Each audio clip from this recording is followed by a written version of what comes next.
Okay, I'm going to talk a little bit about the local configurations or preferences that you'll find on certain screens. Here I am getting ready to set up the stitching sequence for this pattern, and here's one of the local configuration buttons. Oh, I touched it by accident. But anyway, this is what came up. Zoom lock applied. So I have zoom lock applied for this screen, so when I go on the next screen, which is Sew Quilt, however I zoom in, IQ will stay zoomed in. It won't zoom in and out, so I have to keep zooming in. Now if you don't want that to happen, you touch this, you touch minus, and it's ignored. It says zoom lock ignored. I'm going to apply it again because I kind of like that. So we'll go finished. Yes, finished, because now I'm back to stitching sequence. So we'll just touch this, continue. Here's another one. Here's another gear button. Let's see what's under here. This page is titled Stitching Sequence. Okay, same thing, zoom lock applied, finished. Okay, we'll go Sew Quilt. Okay, let's move to the start point. Taking the one stitch. Bring up the bobbin thread. Okay, please set regulated stitch length. Now I did some manual stitching on stitch regulation a minute ago, so that's reminding me to look at my dial to move it over to unregulated. Okay, continue.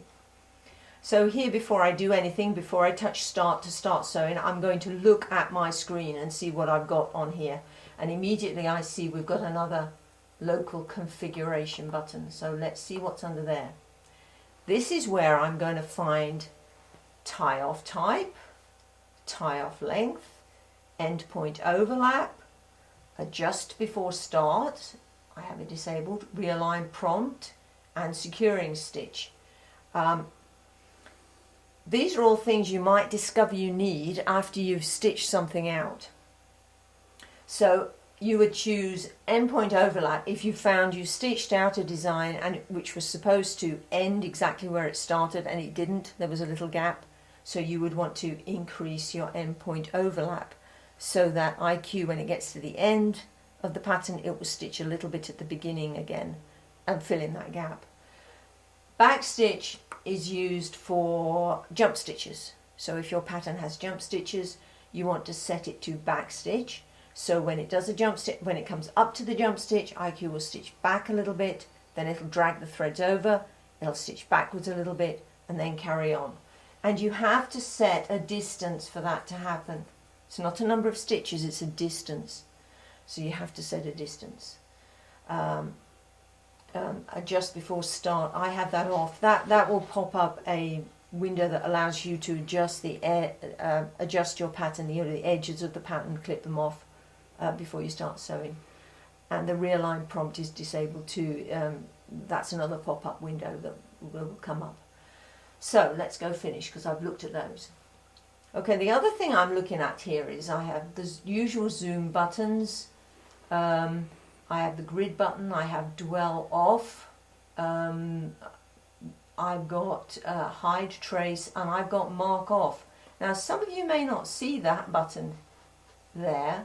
If you don't have it, you have to go to adjust,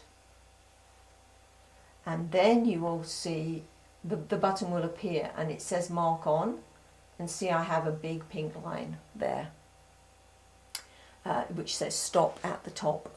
Now if I want to stop the stitching at some point, say I'm doing a pantograph and I know, for instance, there's an open seam somewhere, or there's something on the quilt where I want IQ to stop, then I can drag that pink line over my stitching.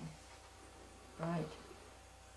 If I just drag the pink line like that, IQ will stop every time it hits that green line. So it'll stitch along here, it'll stop.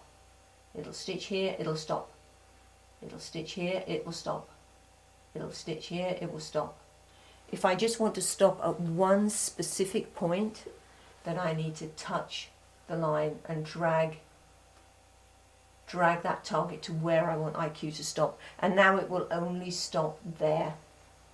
Okay, and now I have mark on. When I go back to Okay, restart stitching. It's telling me to restart stitching. Okay, I'm going to stop it because I'm not going to stop. Pause. Now I've turned the stop marker on. Mark on button is here, and I can turn mark off here if I don't want it to stop.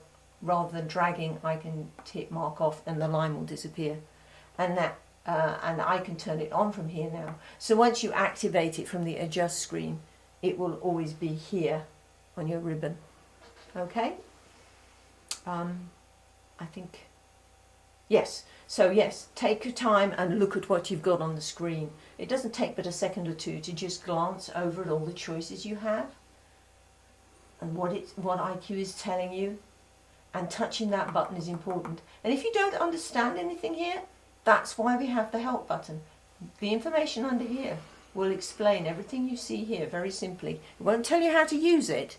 It'll just explain what it does. Okay, so I hope that helps. There's a little bit about the stop marker, and look at the local configurations. Thank you.